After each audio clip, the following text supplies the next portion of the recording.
한반도의 남쪽 서남해안 바닷가에서 탐진강을 따라 깊숙이 들어온 곳. 월출산 남쪽에 있는 절 강진 무의사는 해변에 살았던 사람들의 슬픈 사연을 품고 있는 곳이다. 그리고 그 아픈 세월의 상처가 이곳 무의사 한켠에 유물이 되어서 남아있다.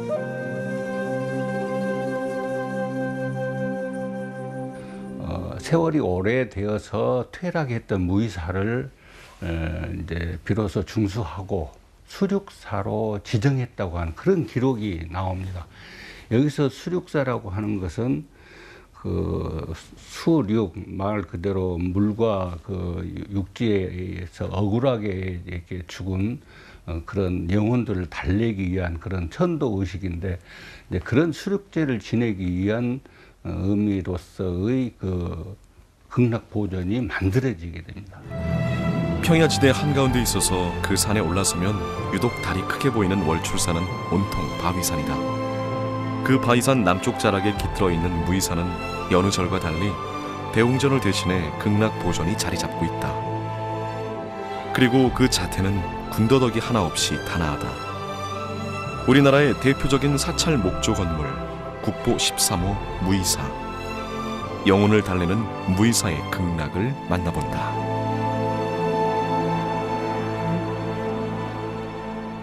강진읍에서 북서쪽으로 16km쯤에 자리한 무의사. 기록에 의하면 원효 대사가 이곳 월출산 남쪽 기슭의 창건에 관음사라 했다가 1555년 태감선사가 지금의 이름인 무의사로 불렀다고 전한다. 극락 보존을 제외하고는 대부분의 건축물들이 임진왜란 때 소실됐고, 현재의 극락 보존은 조선 초기에 지어진 것으로 국보 제13호로 지정되어 있다. 극락 보존은 형태 그 자체만으로도 보는 이들의 마음을 앗아간다. 무의사 극락 보존은 우리가 절 마당 입구를 딱 들어서면 정말 아주 쾌적해요. 쾌적한 이유가 뭐냐면 건물 그 지붕 높이하고 그러니까 기둥 높이하고 지붕 높이가 1대1이에요. 지붕이 너무 높으면 우기에서 큰 것이 이렇게 누르는 듯한 그런 압도된 그런 느낌이 있어서 좀 답답하기도 하고, 기둥 높이가 너무 또 높으면 너무 조금 언밸런스 하기도 합니다만, 그것이 1대1의 등간격으로 배치해서 아주 안정감을 주는 그런 구조입니다. 무의사의 가람은 적당하게 깊은 산자락에 자리하고 있다. 그래서 그런지 옛 사람들은 일상적 생활 공간인 세속을 떠나 걸어서 3km 남짓의 이 절에 이르는 동안 저절로 마음의 정화가 이뤄졌을 듯하다. 그렇게 절에 다다르면 보는 이의 경배의 마음을 한껏 정갈하게 고취시켜주는 배례석과 당간지주, 그리고 이승의 존재들을 극락으로 인도하는 아미타 열애를 주불로 모신 극락 보존을 만난다. 특히 비레미의 극치로 일컬어지는 무의사 극락 보존의 건축적 배려는 보는 이로 하여금 무형의 종교적 가치를 눈앞에서 실감할 수 있게 하는데, 웅장하진 않지만 어느 한 군데도 뺄 수 없는 완벽한 예술작품 그 자체이다.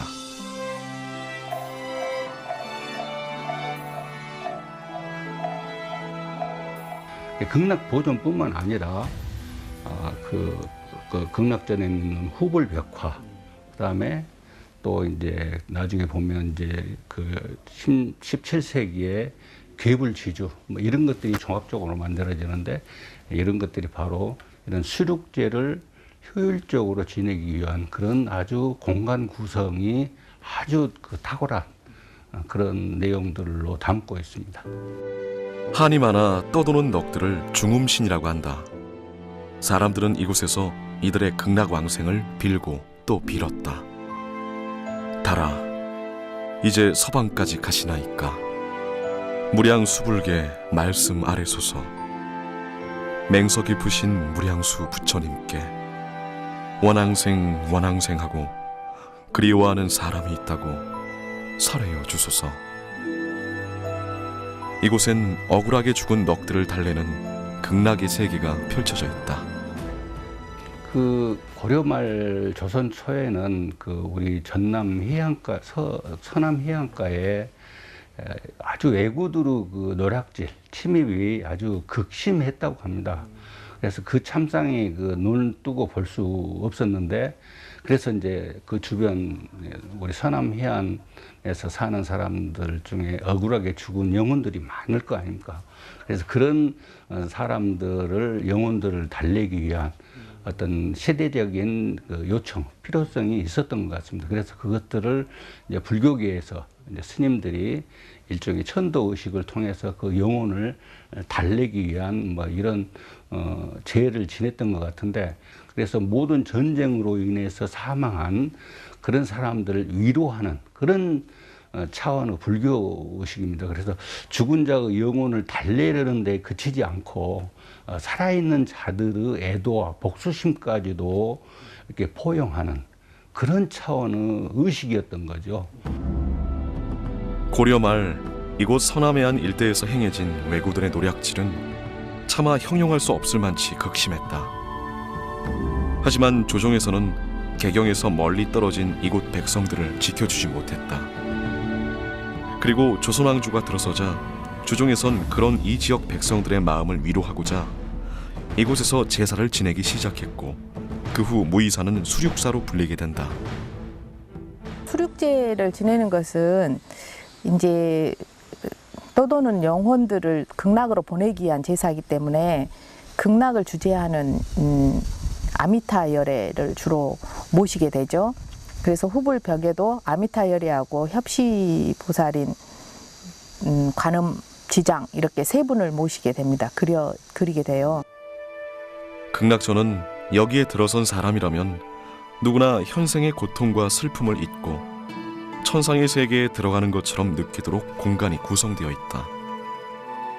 가장 중앙에 모셔놓은 아미타 삼존 불상과 그 뒤에 그려진 아미타 열애 삼존 불상, 현생과 극락 세계를 이어주는 측면 벽화들, 그리고 아미타 열애 삼존 불상 뒤편에 숨겨진 백의 관음도 역시 천상의 세계를 그리고 있다. 무이사는 앞에 있는 부처님들하고 뒤에 계시는 그 벽화하고 그 이 밸런스가 아주 잘 맞아 있어요. 다른 절 가보면 이렇게 매치가 안 되고 앞에 있는 부처님이 너무 크거나 너무 적거나 해서 뒤에 있는 이제 그 벽화나 탱화의 대자의 높이를 많이 가리거나 너무 그냥 이렇게 떨어져 있거나 그래서 밸런스가 전혀 안 맞는데, 그런 부분에서 무이사의 경우는 아주 원형을 잘 보존하고 있습니다. 아미타 열애 삼존 불상과 후불 벽화의 조화는 극락 보존의 백미다.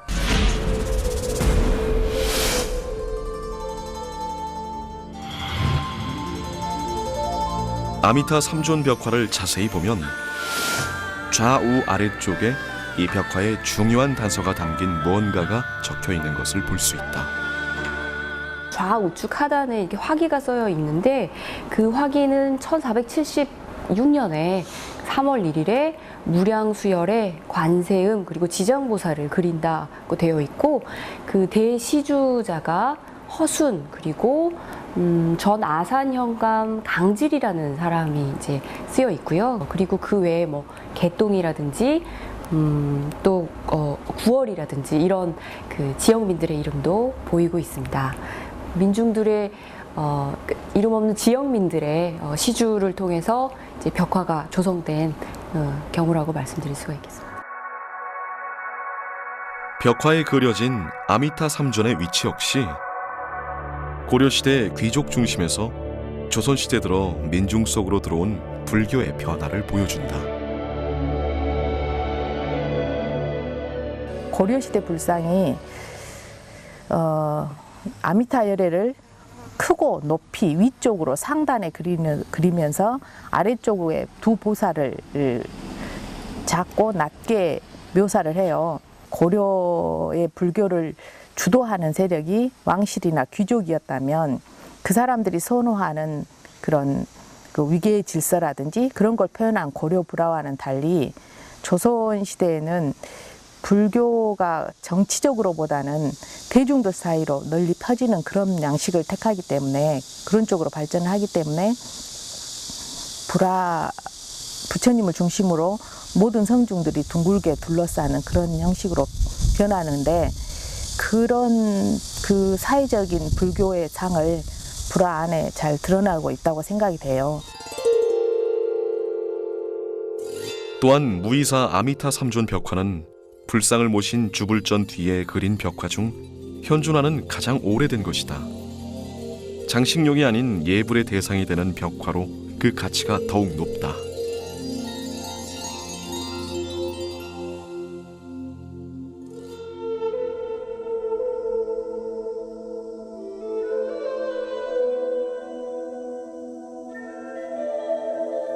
아미타 삼존 후불 벽화 뒷면에는 같은 시기에 그려진 백의 관음도가 있는데 조선시대 관음 보살도 중 최고의 걸작으로 꼽히는 작품이다. 세상의 중생들이 고통받고 시름받고 있는 모든 이들을 관세음보살님은 세상의 소리를 듣고 당신이 친히 오셔서 우리에게 고통으로부터 사라지게끔 해준다는 신앙입니다. 그래서 우리가 가지고 있는 고통이 어떠한 고통이든 관세음보살님은 그 모든 것을 섭수하시고 전부 다 갈망해 준다 해주셨습니다. 관세음은 자비로 중생의 고통을 구제하고 왕생의 길로 인도하는 대승불교의 대표적인 보살이다. 특히 무이사 벽화에 그려진 백의 관음은 깨달음을 상징하는 흰색 옷을 입어 중국 송나라와 원나라 시기 선승들의 불화에서도 선호하는 주제였다.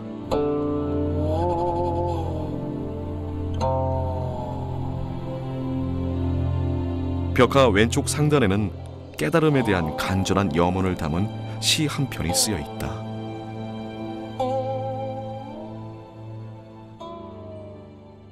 해양고절처라는 것은 저기 그 모든 번뇌망상이 떨어진 곳에 관세음보살이 있는데 그곳에서 우리가 기도를 할 때 관세음보살님을 만나기를 원하지만 진정으로 만나는 것은 내가 스스로 깨우침을 얻고자 한다. 그래서 마지막에 만월용 깨달음을 얻기를 바라는 것이다. 이런 뜻으로 해석하면 좋겠습니다. 특히 이 그림에서 흥미로운 부분은 좌측 하단에 있는 노승의 모습이다. 일반적인 불화에서 깨달음을 구하는 선제동자가 있을 자리에 노승이 관심보살을 향해 합장을 하고 있다. 노승의 모습은 굉장히 고전적이고 관념적인 인물, 선제동자를 대신하는 굉장히 현실적인 인물로 보여집니다. 원래 선제동자가 화엄경에서 그 보살행이 무엇인지 알기 위해서 이렇게 길을 떠나는데 그리고 마침내 이제 깨달음을 얻었던 그런 청정한 순례자입니다. 이런 순례자의 현실적인 구도자의 모습이 바로 이 노승이라고 생각이 되고요. 고려와 조선 불화의 과도기에서 당시 변화된 시대 상황과 현실을 반영하고 있는 무이사 백의 관음도. 이 아름다움 뒤엔 조선시대 숭유 억불이라는 차가운 현실 속에서 깨달음의 세계로 중생들과 함께 가고자 하는 깊은 뜻이 담겨 있다.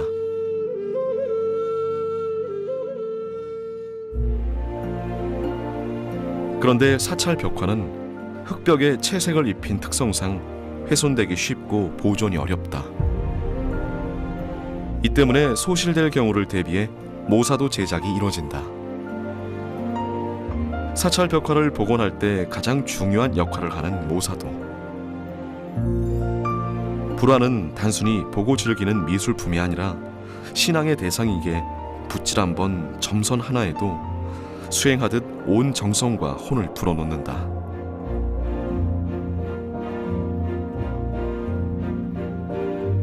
이렇게 벽화 모사는 오랜 시간과 인내의 결실로 완성된다. 모사를 통해서 옛 선조들의 지혜를 다시 한번 엿볼 수 있는 그런 중요한 일이라고 생각이 됩니다.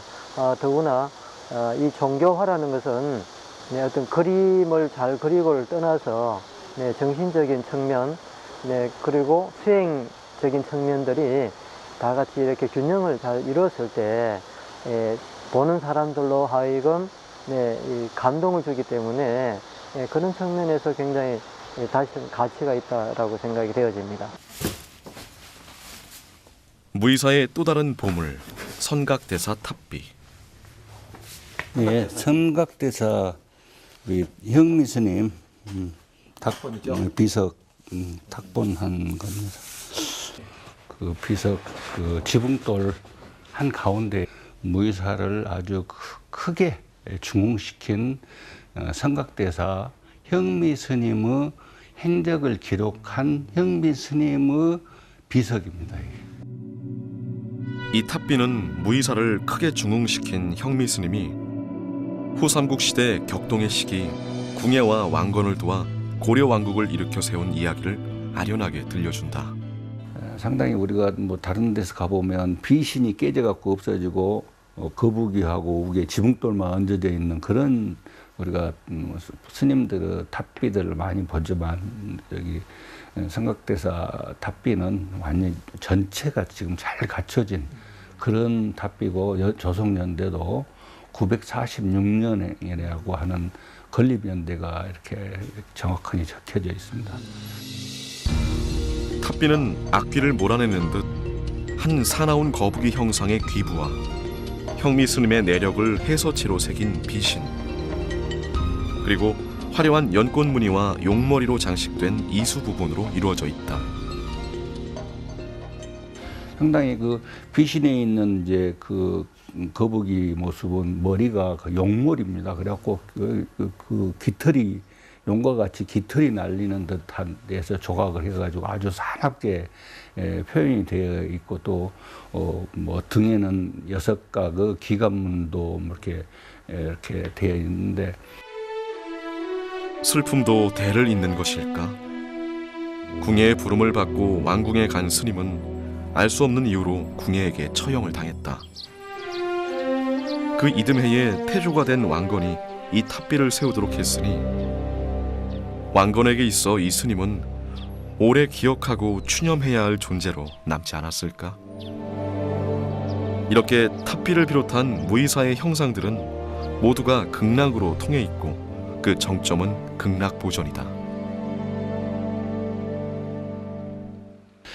무의사의 극락보전의 건축사적 가치는 부석사 무량수전이나 그 수덕사 대운전 양식보다는 약간 늦은 시기의 것으로 조선 초기 주신폭의 건물의 어떤 특징을 보여주는 건축연대가 확실한 그런 기준 자료를 가지고 있다고 하는 데에 있습니다. 지금도 이 지역을 중심으로 한 서남해안 일대 사람들은 부와 권력의 중심인 서울에서 멀리 떨어져 있기 때문에 외롭고 힘들게 살아가고 있다. 그리고 이곳에선 여전히 수륙제가 열리고 있다. 극락보전을 비롯한 무의사의 여러 조형물들은 비록 이승에서는 고통의 삶을 살았지만 죽어서만은 극락으로 가고 싶은 이들의 비원을 담고 있다. 슬픔은 이렇게 형상으로 남아있다.